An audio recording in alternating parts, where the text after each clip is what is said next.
À la recherche de l'essentiel. Le livre des vivants. De la part de Jésus de Nazareth. Le sens premier du repentir et du pardon. À partir de En ces jours-là paraît Jean, le Baptiste, qui prêche dans le désert de Judée en disant « Repentez-vous, car le royaume de Dieu est tout proche. Produisez un fruit qui soit digne du repentir. Et ne vous avisez pas de dire en vous-même « Nous avons pour père Abraham ». De Jésus proclamait en ces termes la bonne nouvelle venue de Dieu. Les temps sont accomplis et le royaume de Dieu est tout proche. Repentez-vous et croyez à la bonne nouvelle. Et de Recevez l'Esprit Saint. Ceux à qui vous remettrez les péchés, il leur sera remis. Ceux à qui vous les retiendrez, ils leur seront retenus.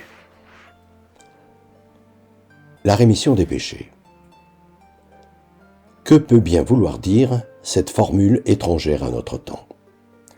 Cette formule qui, pourtant, semble être l'une des clés de l'enseignement de Jésus. Ce qu'avait apparemment compris Jean-Baptiste et est la raison pour laquelle Jésus disait de lui qu'il était le plus grand des prophètes. Ne serait-elle pas synonyme de ce salut que le Messie, le Sauveur, devait apporter au monde? Cela est vraisemblable. Mais qu'est-ce alors que ce salut? Ou plutôt, en quoi consiste-t-il?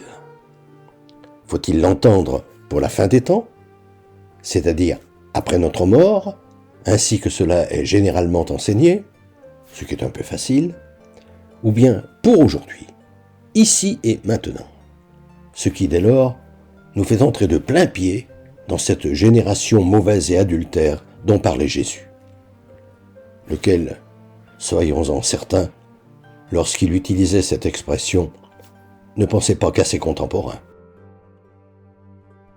Quand soudain, de même qu'il faut d'abord comprendre qu'en prononçant sur le pain et le vin « Ceci est mon corps, ceci est mon sang », Jésus a initialement voulu affirmer avec une force rare son engagement dans cette aventure extraordinaire de la révélation d'un Dieu qui est Père, je réalise que la rémission des péchés est effectivement un acte sacramentel qui nous concerne tous. Tous. Car tous, nous sommes appelés en permanence, non seulement aux moments clés de notre vie, mais aux moments les plus inattendus de nos journées, à pardonner et à demander pardon. Pardonne-nous nos offenses, comme nous pardonnons à ceux qui nous ont offensés, nous fait dire le Notre Père. Le pardon, ce fruit spirituel auquel on reconnaît qui est véritablement chrétien, par lequel on prouve qu'on est disciple de Jésus, mais montre qu'on ne l'est pas si l'on n'est pas capable de pardonner ou de demander pardon. Car pratiquer sa religion, comme on dit, en allant à la messe ou au culte, ne suffit pas.